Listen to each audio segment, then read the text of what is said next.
world, and the world is definitely ruled.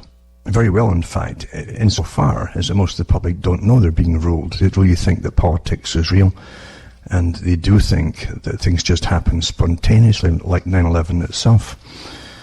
But we've seen it all happen, of course, with the big agenda for depopulation is an old one, a very old one, and it used to be widely talked about in books by people in big institutions, big think tanks, and big societies where you had private membership only and so on. But they published books for themselves, and often watered-down versions for the public, very censored versions. So it wasn't hard to find out where they were supposed to go with it all. And they had world meetings, frequent ones, and they still have to deal with the population and the problem of population and all that's out of hand, etc. And they were having those meetings going back to the early 1900s. In Britain, for instance. The problem they always had was how to get the public to go along with things. So you tell them lies and treat them like children and make them think they're coming to their own conclusions as you feed them data put together by behaviorists at the time. Now it's much more perfect with all the specialities involved in neuroscience working with language, because language will bring you to the conclusions that they desire you to have. Your masters, that is. A very simple, straightforward way to do it, explained today, very, very simple, because they have all the powers and technology to do it. In 2001, I knew literally that everything that was normal would be turned upside down, literally upside down to the opposites. That was the agenda. And you must remember, too, that when the older Bush was in power, and the younger Bush, of course, was in power in 2001, but the older Bush, when he was in power, he gave his speech, this strange speech to the on television, to the world, really, about a new world order coming into view. And it was so obscure in a sense to the general public. It was meant to be obscure because it wasn't meant that they really understood it all, or much of it at all, in fact. And as it goes too, the public wait to be told what it means. If it's not told what it means, they just forget it, they dismiss it. And the media too didn't ask, because the ones in the higher media are generally Council on Foreign Relations, and they all knew what it meant. But this new world order certainly was to come into view. And then, of course, exactly 10 years later to his speech, his son is giving the same speech, basically, and also mentioning the new world order, and also mentioning a new freedom, the new freedom it was called. That term's been used before in American history, but this is the new freedom. And with the 9/11 happening, of course, they meant that you'd have a new version. You'd have freedom, but a much more censored and policed version of freedom. And of course, they knew that eventually that even your thoughts would be policed. You'd be allowed to think anything you want, except for this, and this, the whole list of things you couldn't think about anymore, because you might get the wrong idea, because it's maybe true. And therefore, you've got all these techniques to ban you from thinking about things. And you'll self-police, as the United Nations talked about. For a global society, they would train the public to self-police their thoughts. And it had already been done in different ways before that, naturally, in previous societies and cultures. And there's nothing new, really. It's just the techniques are more profound today, more in-depth, because of the money behind the specialists involved in managing it all, and the technology to put it across to the public, and to spy them too, naturally. And of course, that's what the new freedom is. It's a new freedom where you have you get certain, it's not really freedoms. What they didn't want to tell American people was that your life would be full of privileges, not really freedoms. Everything you were granted to do would be a privilege granted by the authorities. That's the same thing as, of course, in the socialistic societies.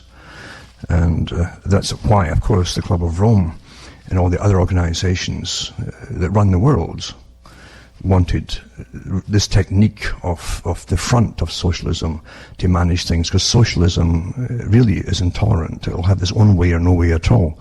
That's what it's about. We can see it from the history of the past in previous countries.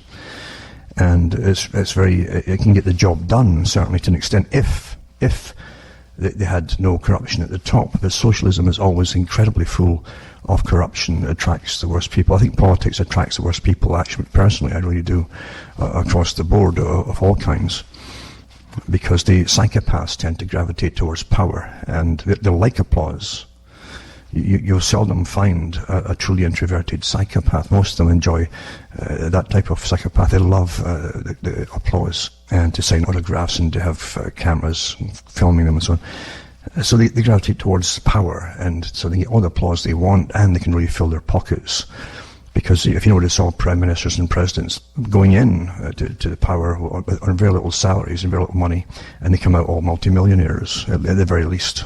And if you're like Bill Clinton, you can be a millionaire overnight. Already he was, I'm sure, but just buy a book that's written for you, ghostwritten in advance, and you're given the money for that. It's just insane. We see it all the time. Come on, we see it. But 9/11, that just passed, as I say, with no fanfare, really. And it's intentional to be no fanfare because they don't want another crop of people growing up that ask questions about it. Because it's so full of holes, I won't even bother going into the holes. I don't have to convince myself or others about that.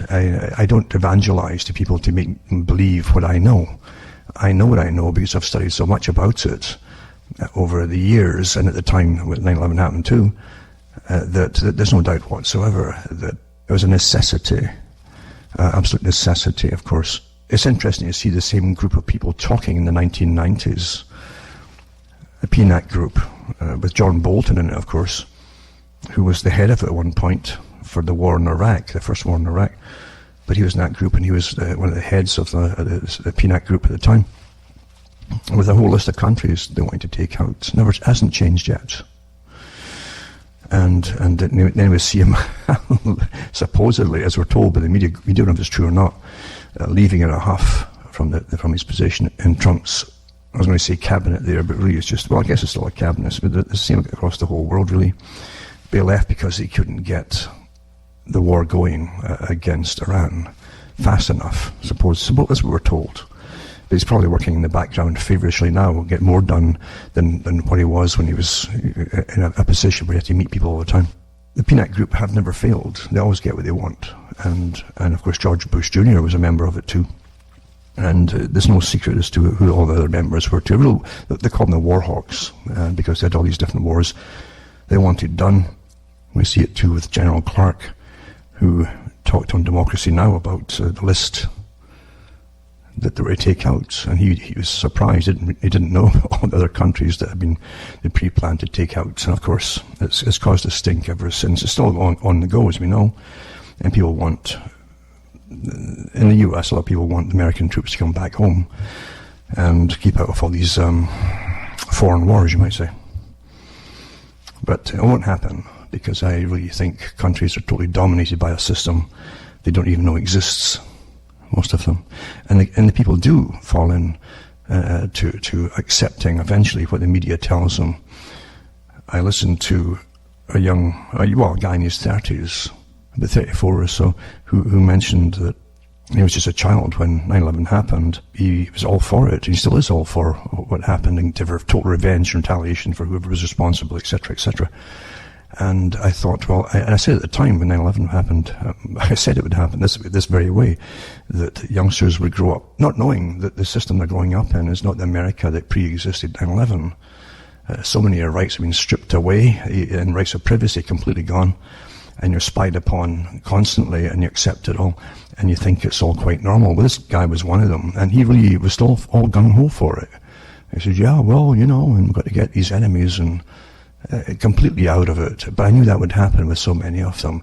And that's why these ceremonies now they have for 9/11, when it comes around every year, are getting quieter and quieter. They don't want the public asking questions. They're so sick of the questions that happened the first time.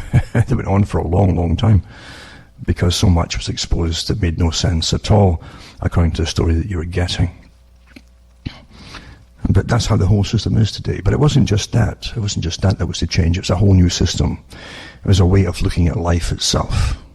Planned long ago, and I've talked about it before too, but it planned long ago, where they train the public, actually train you in they call it postmodernistic society. There's no such thing as objective truth anymore. It's all subjective, according to those in academia. They get big salaries for sitting guessing at things and getting them published, all their guesses. But their guesses are always along the path of a system they want to influence or even rule over, in fact. Because behind a lot of them in academia today, that really is what they desire to do, is to be the movers and shakers in society and the future and culture and everything else. They're not content with what they're supposedly there for, is to teach children or youngsters how to think and reason for themselves. That's the last thing they want, in fact. But what they're training people to do, and have been for a long time, is that the new system is beyond religion as such. Some religions are given a wide berth, believe you me, but most of the old religions that were part of America have been so defamed by scandals and so on, and by the behavior of a lot of their leaders. It's a very unique, even the Christianity in America was very uniquely American, although I don't think it's really American. I think it was taken over a long time ago. It's more like show business, so much of it, unfortunately, because of course it got so far off the whole purpose and path of what Christianity was because of the commercial success of America, in a sense, but also because of the influence of outside forces as well that came in. Christianity could never exist alongside a postmodern society where you have experts running the show, experts that now decide what the value of life is, what the cost of you're in the most class-conscious society ever, and you don't realize it, because we've all been, and this is worldwide pretty well. All the countries belong to the United Nations. We've all been pretty well categorized into segments of classes. We've all been classified into segments of income brackets and segments of value to society, which isn't decided by you naturally, and so on and so on. And the public are being trained to accept it. Step by step, everything I talked about back in the 90s is happening, and a lot of it happened already. It's inevitable it's going to happen because there's nothing to stand up against it. As I say, the old Christianity, for instance, ended up being a TV evangelism kind of thing that just put people off, naturally. There was too much show business. And they actually had massive Hollywood-type lighting and entertainment specialists there to manage their big productions for television. It turned folk totally off. So a lot of it's been defeated. It doesn't mean that the thing's been defeated altogether. There's still people who really believe, without being a nuisance to themselves. The intelligent ones know that you're not living in an age where you can just give your opinions unless asked by people who really need your opinion. And they're demanding it. They need it, you see. Otherwise, it could be rather dangerous. But that's the society we're living in today. So now you have specialists in white coats, like I mentioned back in the 90s, all running the show. And if they don't have white coats on, then they have business suits, you see. And get lots of publicity, because everything in society today is run by experts, expert panels and think tanks and organizations and professionals, and their front men and women out there for every facet of society. And I really mean that. It isn't just entertainment. And I've given the talks on entertainment. The whole business is a massive business. It's show business. And what you get from show business is anything but a truth. It's a show. It's fiction. And a lot of the bands and groups I mentioned in talks years and years ago were picked up and out of lineups, put together as bands and groups, and their songs are given there, and they all sign agreements not to talk about it and pretend that they're really genuine and they came out of a garage somewhere in a backyard, and that kind of thing. And they see the publicity that's behind it, like the Beatles. Massive publicity. That cost millions of pounds back then, in those days. And a professional, worldwide organization to pick it up and push it everywhere. Never mind to train them and the publicity and the PR reports, etc., all made up. And that's how things have been ever since, but not just in the music. And I've given talks too how the same organizations, the star-making machinery, pick up scientists and do the same. The same guys who gave you Carl Sagan and so on. Which they give you a lot of entertainment along with it, but it's, remember, a poison of any kind. For rats, for instance, can only have a tiny % of the actual poison. The rest of it is mixed in amongst the corn that it's mixed with, you see. And that's how you watch movies too. You watch the movies or listen to these characters that are put out there as specialists, and you say, well, that makes sense, and it's very enthralling because it's written by professionals, for them to say. They're all actors, most of them anyway. And very entertaining, but it's a little 5% you swallow that alters your behaviour, makes you own. And it's almost like a poison you've swallowed you'll regret it later, and might make you behave in a certain way or go into things you shouldn't even be into. You see? That's how perfectly we're run today. I've mentioned it so many times. And it's not fiction. I could churn out a lot of stuff on this if I wanted to. But I've always maintained I only came out to get through to the certain people. There's certain people across the planet in every generation that you can get through to in a more precise way. There are many more, as they say, they have itching ears. In other words, they want you to tell me tell me stuff that fascinates me, you see. And they go for that all the time. But you'll find that many people that you're given to follow, I've said before, Pied Pipers. They're all paid Pied Pipers. But as I say, for everything that you might be into, it fascinates you. They've got leaders there for you. I used to say a long time ago, even before 9/11, that it's like waking up in a big culvert, coming out of a culvert in the ground when you're waking up, where you've been asleep, thinking you've been awake.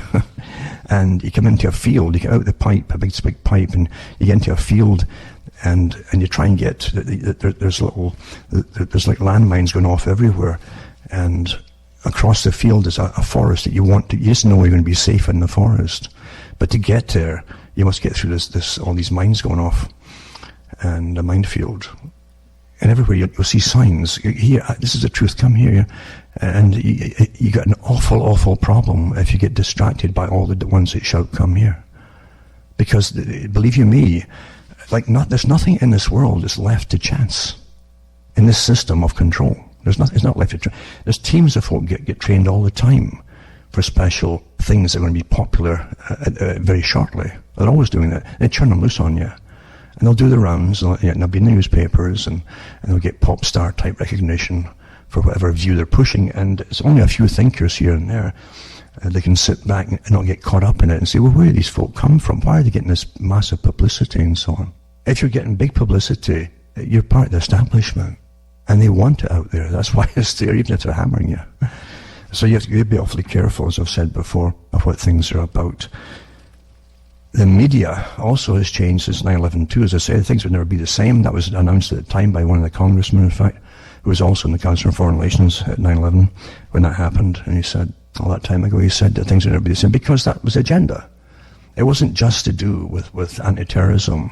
Anti-terrorism was going to be the excuse to take everybody's rights away, to monitor everybody's behavior daily and electronically in a system that we're going to make mandatory eventually, which is the internet completely.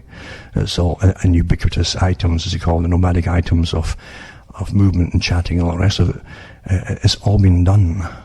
They knew they'd bring it in, you see. And it doesn't matter what happens, nothing was going to stop this. Worldwide. Isn't that amazing? Worldwide.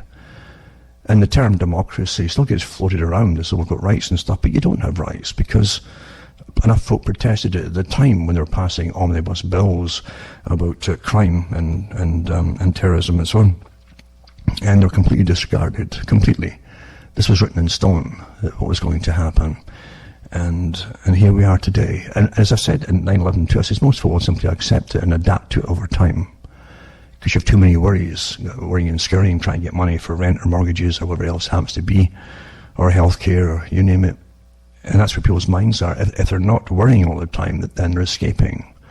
And their escape mechanism is massive entertainment like never before, churned out like a conveyor belt. The very thing that George Orwell kind of warned about in his day, in Orwell's 1984, the state had a whole department that churned out pornographic novels, possibly even created by machines, and authorship that is, and of course even music that was churned out and created, including the words and the melodies and so on, all created by machines, artificial intelligence.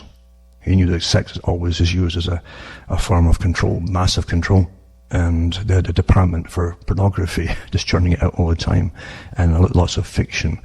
But of course it's got to into television, and then it went to the movie theatres and so on, and now it's literally at the fingertips to their cell phones now, and their tablets. They can watch anything 24 hours a day if they want to, just churned out endlessly, because it's a tremendous tool for stopping you from thinking, and the more pressure they can put on society as they destroy the old to bring in the new, all the old systems, all the old values. And you got to remember too, in the old values you had old purpose as well. You had purposed. Then they brought in teams and teams of their behavior experts to decide how could they move us through a time of incredible despondency as they reshape the world, is they reshape your whole reason for being, and reshape man and woman, in fact, and marriage, and children, and the value of life, etc., including your own. Until now they have questionnaires with people where they put out these, I think they're probably fake polls actually, because remember, polls initially were put out there to alter people's opinion, knowing that most folk will go along with the majority opinion. It's so simple, but it works awfully effectively. They're treating the people that, through situation ethics, well, if you were so sick and so on, wouldn't you rather have suicide, blah, blah, blah. And most folk, oh, well, yeah, that would be awful too. But wait a minute here, the purpose of society is to reshape your value system and reshape the value of you personally. As how much they're going to spend on you if they have to keep you alive. There was never a question before 9/11 in Britain and elsewhere about keeping folk alive. It was taken as a granted you keep folk alive. If they came into hospital, you would take care of them. That was it. But over the time, they've gone the other way, and they've trained the public step by step that you have a value and you have a cost to society. I gave these talks years ago from their different organizations and universities in different countries. And again, the front spokesman that they have, these actors, they come out there with suddenly their big names out of nowhere. These professors about their amazing ideas. Well, you have to understand, you can cost money to the public. Well, you can save a lot of money from the public by stop paying these actors so much money for sitting on their duffs, dreaming up this agenda, or even spouting off the agenda, because they didn't dream up themselves. It's now time to go the next step and the next step. And believe you me, they have lists of stuff and dates of when they'll introduce the next step and the next step, and all these other topics too, you see. It's to train you into a new system. Like eating bugs, for instance, rather than meat. Because, you see, they never change the agenda. There's too many of you. You're the problem. That's the whole point of global warming nonsense. Is you're the problem. If there was less of you, then less resources would get taken up, less energy would get used, and you wouldn't get all these problems. That's you train the victim. Isn't that wonderful? I even mentioned that back in the 90s, how they train the victims always, which is you, because they abuse you with their psychological assault on your mind from childhood onwards, to be a victim, because they train you to be a victim, and then they approach you, and you run to them. The abused always runs to the abuser to protect him, and so it gives more power to government agencies themselves and the government itself. Today, you see the new socialism, which the elite want. It's easier to rule by socialism elite, or socialistic elites. Call it what you want. It's the same system. It doesn't matter if they're right-wing pretending to run it or left-wing. That's all bogus now. It's obsolete, those terms. Because Thatcher even admired the systems of having an unrestrained system, of being able, if you had a system where you could just authorize, using authority for folk to obey. I mean, the West looked at the Soviet Union, for instance, at times, the leaders in the West, and those who were ruling the West, not the ones who were not elected, rule the country. They truly rule it, and they know it too. They looked at these countries, with China, emerging China, getting things done in the Soviet Union. They just told the folk this, and that was it, done. It'd be through every school the next day what they were to do, and blah, blah, blah. And there was no, wait a minute here, we've got rights. There was none of that. They would say nonsense, you see. And Maggie Thatcher said herself that when she retired, she now belonged to the organisation. She's still the Royal Institute for International Affairs, and the other the circles that are attached to them. There's very secretive circles around the world, and the trilateralists too is a part of it too. And she said that, she says, I now belong, I can get things done without having to be responsible to the public for my actions. Meaning there's already agendas set up quietly, and they don't bring this to the public attention. They get it done because she knew the other prime ministers and ex-prime ministers and presidents of countries and high bureaucrats. And she says, we have a big organisation. We get things done across the world quickly. There's no debate, you see. There's no responsibility to the public and waiting to see what the public, or pretending to wait to see what the public think about it. So you understand, we're living in a system vastly, vastly different. And as I've said before, I can't remember shows I was on years ago, and some of the ones are the biggest ones. And I knew then too what they really were. But as I say, you walk between the raindrops, don't you? And the guy said to me, he says, you're despondent, Alan. You're just not happy, And I says, no, I just don't get over enthusiastic about things. especially when you know the real organizations and multi-layered organizations and professionals working for every day of your life pretty well to introduce different parts of the thing. And of course, if you're ignorant of it, you would probably see someone who didn't just jump through, enthusiastically through hoops to clap, etc. Oh, we're winning. Who's we, number one? Who is we? And believe you me, you better find out who the we's are. Because I say you're given your leaders.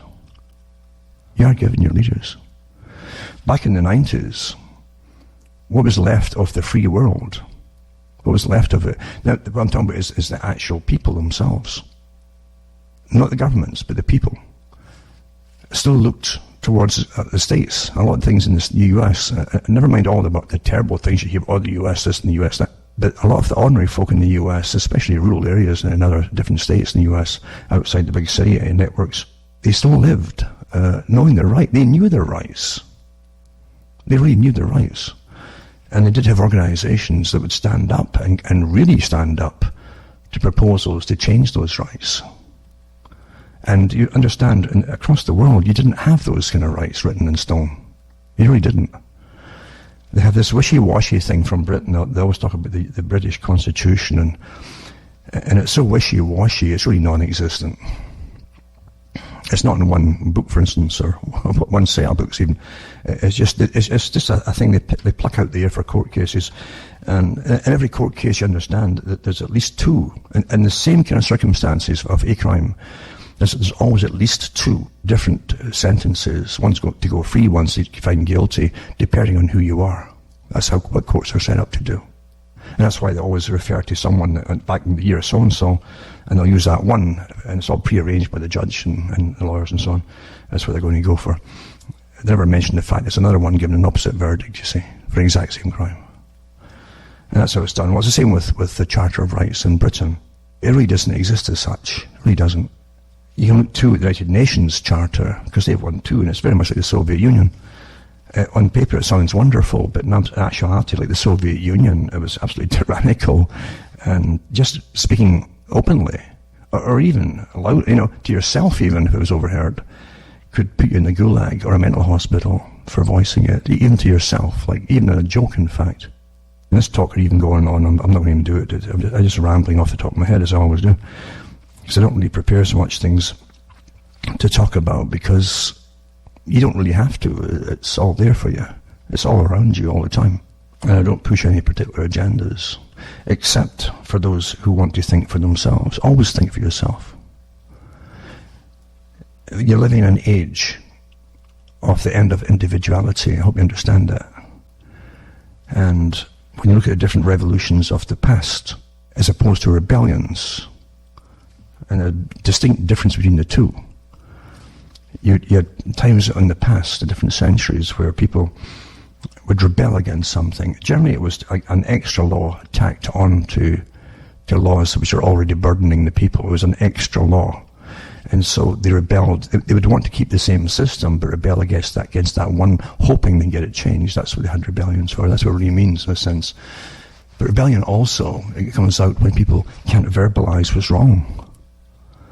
And we found that through the 90s and through the early, after 2000, you found it too with different global meetings on the global so-called free trade agreements and so on, which were really just for the big corporations and for the offshoring of business and the de-manufacturing system that they had in the Western countries to be destroyed, and getting cheap labour in third world countries. And you did have lots of rallies at that time with youngsters who, again, had been trained. They didn't have the ammunition, the mental ammunition, the wisdom to take on such projects, because some of them even, and I even mentioned it at the time, they'd protest these world meetings against globalism, as they called it.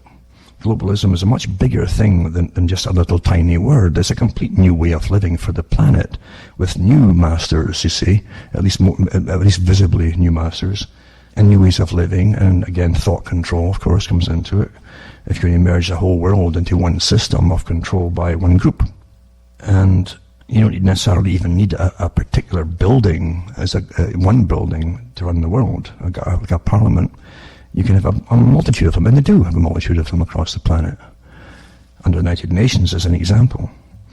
But the folk who were holding all the big massive demonstrations at the time, they couldn't even verbalize what was all the things that were wrong with it, except that it would be bad for the home countries, which was very true. And it'd be terrible for the third world countries that they were using so much cheap labor to manufacture all different products in this commercialized system that we were in. That's all happened now, but you won't see them out protesting these massive meetings. And there are massive meetings that they have for world organizations, including the World Economic Forum today, for instance. It doesn't happen so much. They've been given new things to protest, but what you're seeing is what people have seen in different ages, when things got so bad that they couldn't verbalize what was wrong. They really couldn't. It's a multitude of things which generally are wrong.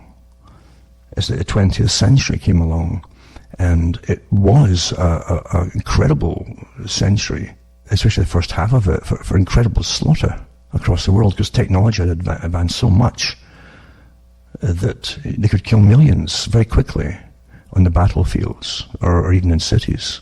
It was just one war after another, and the triumphing, as is said, of against socialism or socialistic policies. The Soviet Union of Soviet Socialist Republics. You also had Germany, which is National Socialism. And you had in Britain, you had the George Bernard Shaw and the Fabian Society, again, the left hand of the same group of the Royal Institute for International Affairs. For those who don't know that, most folk don't know, they run all sides of things. Just like Quigley said about the CFR, the American branch. He said, we have communists, we have fascists, we have everybody working together. We don't mind who they are, but as long as they all go along with the same big agenda, you see. And they all do. But most folk are oblivious to it. They get caught up in emotive topics that are churned out for them to fall into, and they start arguing with each other so easily and quickly, because again, they don't understand the bigger picture. Rebellion comes to mind, to say, because people rebel during the big shifts of society by those who rule you. The big shifts of society. The big shift happened in Europe with the Industrial Revolution. And folk literally were forced off the land into these new red brick, awful, overcrowded work cities, where their life expectancy was incredibly short. They were kept on starvation wages, literally, and that was your laissez-faire capitalism at the time. Life was cheap, and everybody accepted that, because just everybody getting taught now your life is cheap. If you're at the bottom and you're nobody, your life's going to be awfully cheap. And that's what happened.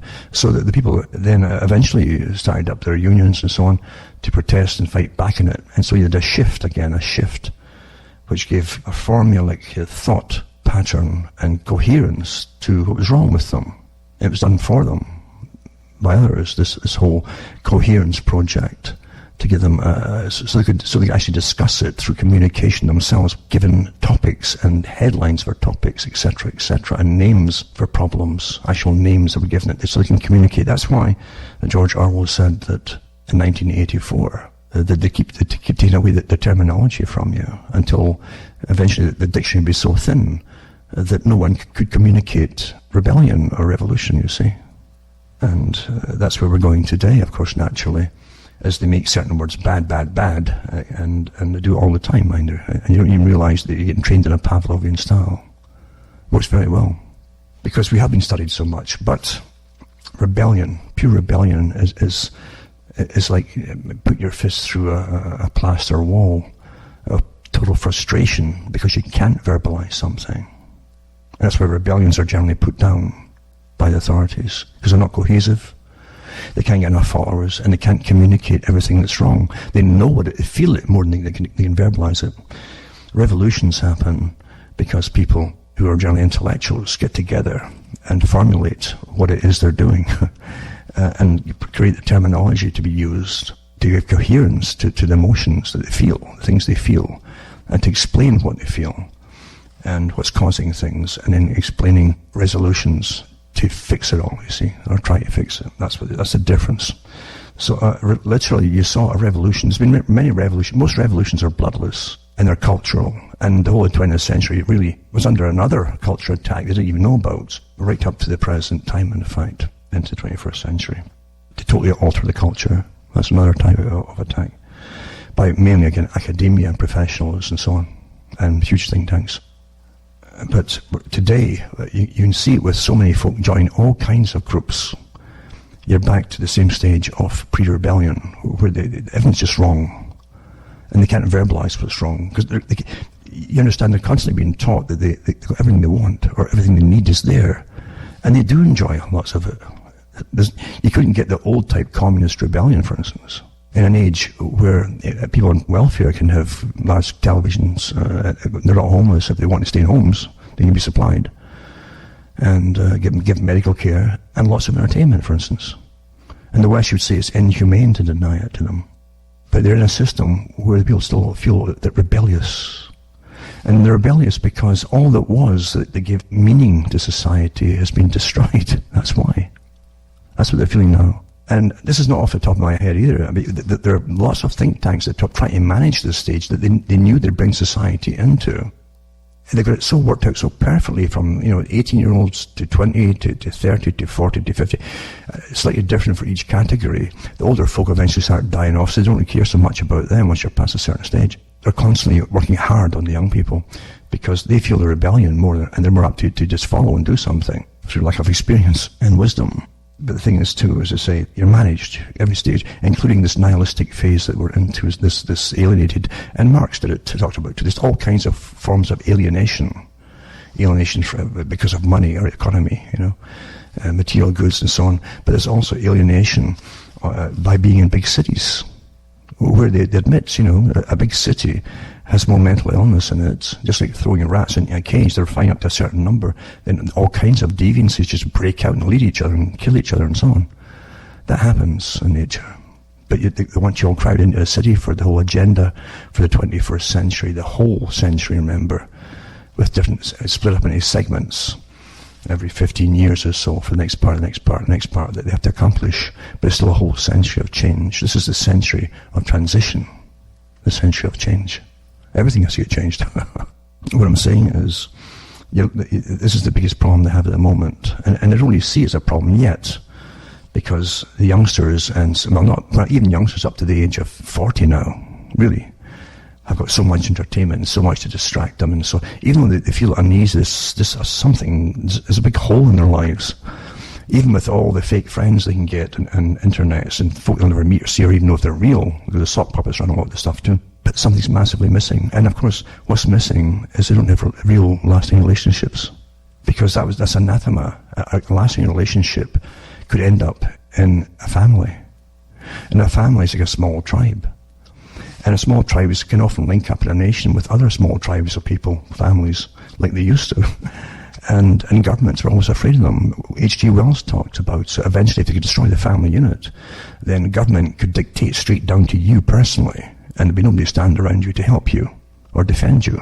Stop thinking you're being freed as you take away all the old system that kept you all cohesive and together. Really, what you're seeing and what you have seen is your whole defense mechanism being stripped and destroyed and replaced with it's like ersatz, coffee. It's not real stuff at all. You got all these fake stuffs to replace things which are very, very necessary and very real. That's what I'm getting at. So you can always get through to people in every generation, a few here and there, everywhere, in every generation. But most will unfortunately go for the fantastic, that which really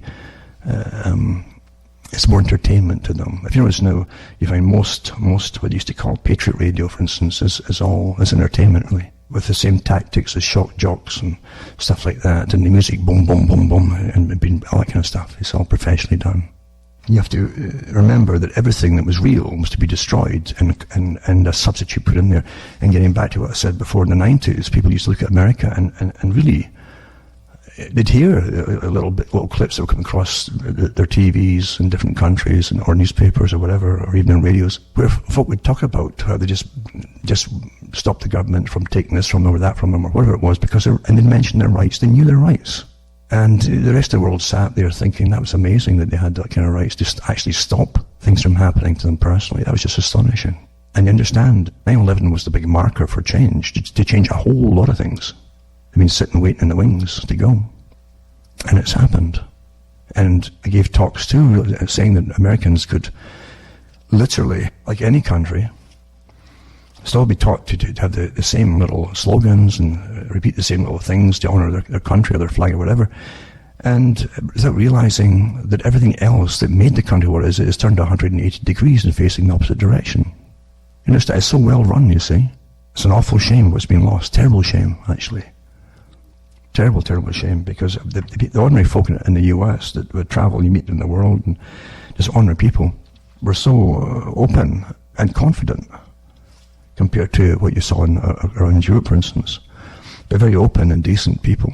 And a lot of them were actually giving you an image of a society that you had and lost. It's gone. Because Britain came out of World War II as a socialist country. They went off to fight National Socialism in Germany and then came out as a socialist country, which is far more efficient for those who rule, because they just dictate to you and you've got no choice to go along with it. That's how it works. And you lose all your rights in the process. So remember, as I say, it's so sad to see what's been lost. And even though the rhetoric goes on by, again, fronts that are put out there, but it's really been lost. The 90s version of it, for folk who they wanted America to come out of all the wars and come back home and start spending the money at home rather than across the whole planet. That's completely gone now. Completely gone. And the saddest thing is that the folk who knew it are dying off. And the younger folk are still following what they think is the same old rhetoric. It's not, it's a completely different rhetoric now. Completely different. And they knew that, and they always know that politics is something you watch like a hawk. You didn't trust politics. You expected politicians to be liars, and yet they hold their feet to the fire. But you didn't have this nothing but very, very thinly veiled propaganda outlets for politics and politicians as you have today. Sad. It's very sad.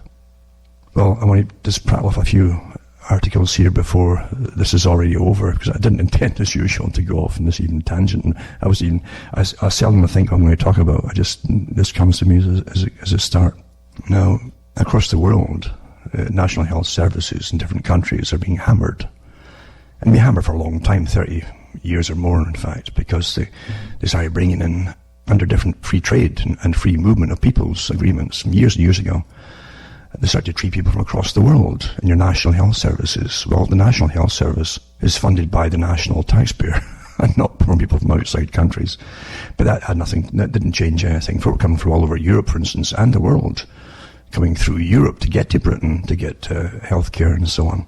And it's all wonderful and well, but the fact is, it's never mentioned anymore. It used to be mentioned all the time, because they had very good, accurate statistics of people coming in, and it was costing billions to pay, literally, over many years by the taxpayer. And they get nothing back for it at all.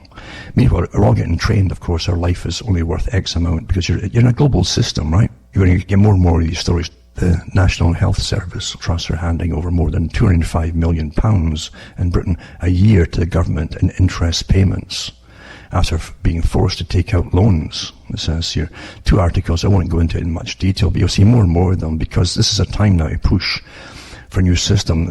That there are people who own the medical systems in America, like massive corporations across the country in the US, that they're also coming into all the other countries, and have been for years too, to take over, because everything now is monopolization, and anything that works and can make a massive profit to them, they want to be in charge of. And you often find a lot of the big governmental systems in the States are owned as well by big pharma companies and so on. So it's a one big happy profit-making machine, in fact.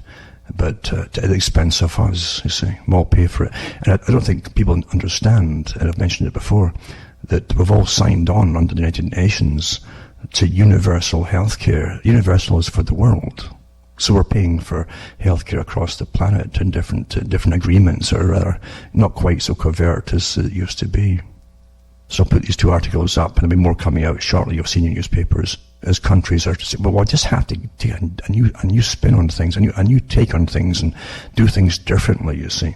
And it's all part of, again, of getting you used to the idea that you're only worth X amount of dollars a year in treatment, and to devalue your life and have you accept it all. And you'll all come to, oh, well, you know, and they'll always give you stories where you'll say, oh yeah, they euthanized so-and-so, well, what else could they do, you know? And you don't realize you're actually passing a sentence on yourself for the future. They're training you, the victim, to accept accept it, and you'll be cheering it on. Isn't it astonishing? The psychology is so perfect now in the behavioral modification. So, as I say, I'll put these up, but the Britain is an example. I think Australia's going through the same kind of thing. And people coming from all over the world for treatment and they pay nothing. It's naturally, you know what's going to happen there. It's like inviting a planet into your kitchen every day to feed them. I mean, eventually you're broke, right? Of course, it's common sense. It's all intentional. But again, it's a motive thing, and it has a big agenda and a purpose. And the purpose is really to modify you to accept that, well, you know, I guess my life isn't worth that much, really, you know. You know, there you go. That's how it works. And this article too is to do again with the West and Europe, but it says the end of marriage. Proportion of women who are hitched dips below 50% in England and Wales, while the single population soars. It's almost a rah-rah, happy thing put out, because again, statistics they actually have courses on statistics for university students who go into that field and show them how to manipulate it's all psychology again, manipulate. I mean, if you could use two people for your survey, right? And say, well, 50% said this and 50% said that, you know. And that's really how you do things. It's manipulation and deceptions. But anyway, it's probably getting up to pretty well close to truth what it is, because they don't want people to marry, they don't want children. And there's organizations that actually come out and say that from other groups outside the country, that really is a form of warfare, obviously. But there's different reasons from different levels of society and different groups involved in it.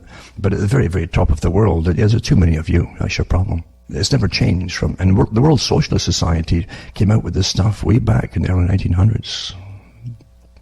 What they would do, George Bernard Shaw said it too, you know. If there's no function for you, and don't forget in the communist countries, that supposedly no one was unemployed. If you were unemployed, you wouldn't be getting welfare or anything like that. So you didn't have them. And so that was socialism. And Bernard Shaw said the same thing. You'd have to come to us and really tell us why we should keep you alive. In other words, you've got a certain value. All the stuff we're seeing today was talked about a long time ago. And the value of your life versus them, or what you're going to spend on you, etc., etc., etc. Now, in a society that's post-industrial, you can imagine how many of you are going to be able to validate why they should keep you alive if you went by that argument, you see. If you fall for it. Also, an article is just a bit of interest. The media blacks out Roger Waters' performance in defense of Julian Assange.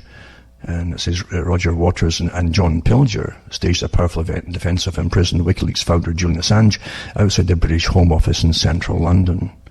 Waters delivered a moving rendition of Pink Floyd's iconic song Wish You Were Here, dedicated to Assange, while Pilger issued a scathing denunciation of the British government's attempts to facilitate his extradition to the US, where the WikiLeaks founder faces life imprisonment for exposing war crimes. It's astonishing how I've often said it, the people, the mass of the public are too easily manipulated. They could be all for somebody initially and say, yeah, that's terrible, but all the stuff that was released about how you get spied on and everything else you get spied on, and how you even getting trained to accept it all. But eventually, the person who might stand up for you, you'll turn against them if they don't fix it all for you by themselves. And as you sit back and watch it, that's the story you always have to remember, folks. Always remember that, regardless of any real other reasons that Assange came out with things. But the fact is, he did certainly give out video that was sent to him of the helicopter gunships gunning down reporters in another country, and laughing about it like it was some kind of game as he slaughtered them. But that should be shown to the world, folks. I don't care what side you think you're on. Really. And of course, inside the US, they'll never forgive them, the elite system that runs them, for leaking that out to the world. Never forgive them. Because they've got more wars to fight. Now, I'll maybe just touch on that as things go along. But it's interesting, Roger Waters has made a career after Pink Floyd of obviously going out and saying what he thinks. And well, good luck to him, whether you agree with him or not makes no difference. You need individuals that will go out and who are not really funded by outside groups, but have at least a name they can use to say what they want to say. Because everyone else is losing what they want to say. You are losing it so fast. In fact, most of it's gone already, you know that. Also, a father with ALS, I mentioned this guy before, I think, was euthanized after denied sufficient care in Canada. You see, euthanasia is not to help you. That's how they always give you the weeping story. Oh, it's so terrible, and I wouldn't want to go on like that. The whole point of it is eventually to categorize you into to expense to society, cost, value to society, and then have you euthanized, folks. I've said that before. That was always the plan of where it would go. So anyway, he didn't want to die right now. He wanted to be cared for at home so he could be with his son. But the government's socialised healthcare system refused to pay for all the care he needed, but it sure paid to kill him by euthanasia. Relocation was not an option, as that would have taken him away from his son, of whom he had partial custody. He was in a constant struggle and a source of stress for Sean as a patient, it says.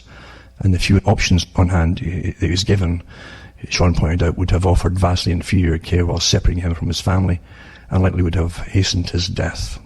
You have no idea what we'll spend on things which not long ago would have seemed absolutely insane and totally absurd. But people who need, are desperate, life and death struggle, are being euthanized here now. And it's going to escalate and escalate. They've had articles in some of the provinces in Canada already where it's already on this path. They're scheduling you for euthanasia. And there's professional teams who come in, who are trained to come in and persuade you. I'll do the right thing. You don't really want to go through blah, blah, blah. You know? And they get paid to do that. Big money. Instead of just treating you, which a lot of the conditions they can certainly treat. There's nothing wrong with this guy's mind. So I'll put one or two or three articles, and then another one, again, too, also is a disabled 41-year-old man euthanized after funding for home health care runs out. There you go. He spent years trying to find 24-hour care, he said. They used to have facilities for these things, but they've cut back and cut back and cut back. And as I say, I won't even go into where the money's all going now. Sad, isn't it? Sad. And then as you read that too, and you think about it, I've mentioned before how they would get you off and dehumanize you right down to necrophilia and all kinds of disgusting behaviors, because it's all been published by a lot of the folk who helped to design your culture. But again, I said they would even get you eating things you shouldn't be eating. And of course, there were a few articles about cannibalism. Academia considers cannibalism, and they make it a kind of light-hearted spin to an extent. But you're going to see more and more of it, of how they're pushing this nonsense, you see. And you will find the weirdos in society who will be the first, the same ones who'd rush to have their faces tattooed because they saw it on television. That you get somebody who wants to be noticed and get their 5 minutes of fame. It's so sad. By eating people. That'll happen. Now that they're pouring you and as fertilizer in the fields. It says it's a small but dedicated cannibal lobby working to reclaim it from psychopathic penis-devouring killers, it says, and Liberian warlords. Despite some odd clickbait headlines, positive coverage of cannibalism in the media is all but non-existent. But then it goes into academics who are unconstrained by nasty social constructs like that terrible thing called morality and ethics, and not eating your grandmother. And far away from the real world, professors steeped in postmodernism, a doctrine that reigns supreme in social science departments and rejects notions of objective reality. Nothing's really real, you see, it's all kind of relative and it's all subjective. And so they've been suggesting that we embrace our inner beast and break the taboo. There you go. So I'll put this one up too. And maybe you'll start getting kuri and things like that by doing so, like the cannibals who end up still getting in some of the islands. One or two articles on that, and this incredible 5G and smart city thing that none of us got to vote on, folks, as we get our whole lives are turned upside down. Anything that matters in so-called this pretense of democracy, you're never given a vote on. Never, ever. Never, in fact, never been given the facts or the truth on. Anyway, it says a report pours scorn over Google's ideas for Toronto smart cities. Well, did they ever ask the people? And it's all your spy systems involved in it too, naturally. Controversial Smart City Development Canada set another roadblock after an oversight panel called key aspects of the proposal irrelevant, unnecessary and frustratingly abstract in a new report, it says. And even the report is rather vague as well, but the fact is it was supposed to be people-friendly and for the people, but it's got nothing to do really with the people at all. And that's what it all seems to be about. But they'll get what they want because they've got these smart cities going up everywhere, and you had no say in any of it.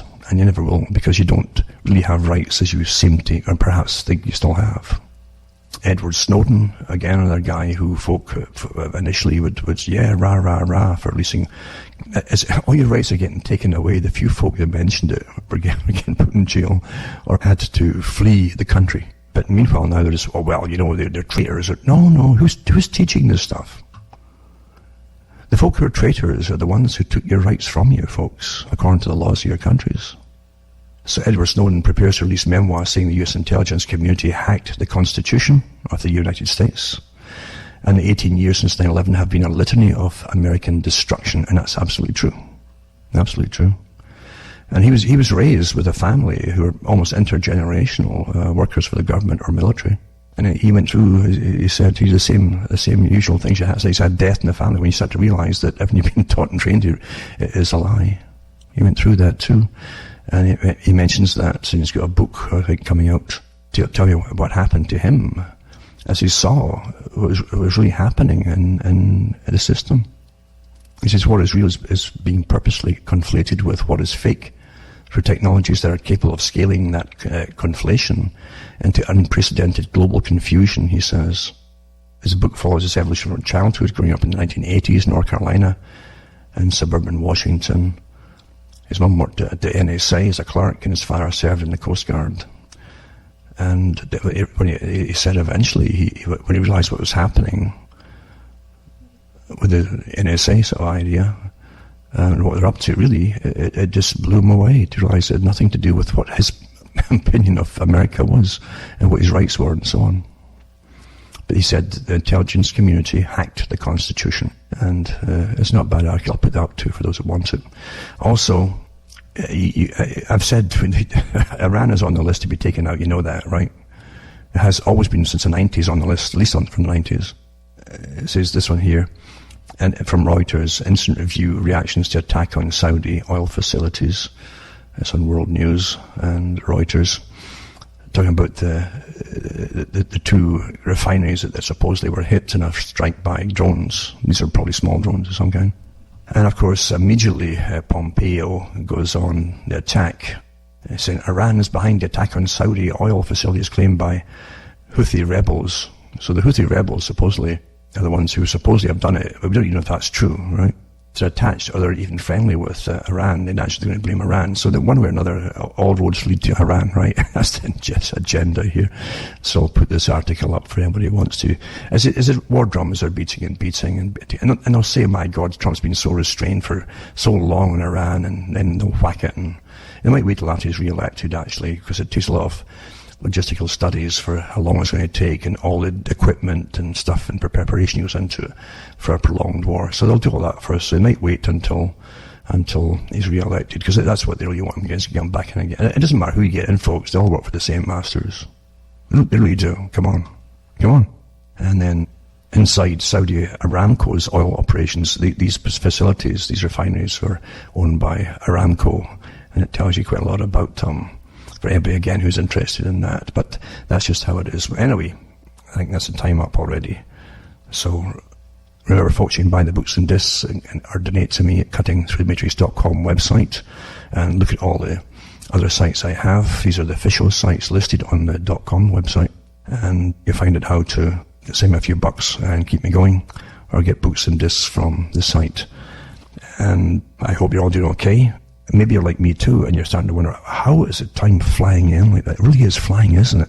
Flying like crazy. It's astonishing how the days are just, and then weeks just go by now. So like a speed train. I don't know if it's just me, but if other folk emailing me, saying the same kind of things that's happening to them, I'm just wondering what's going on.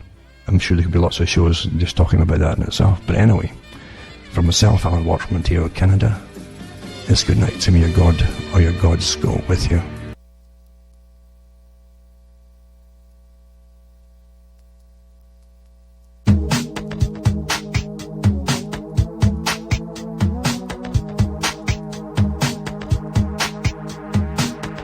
This is Ozzy Skateboard, and you're listening to UCY.tv.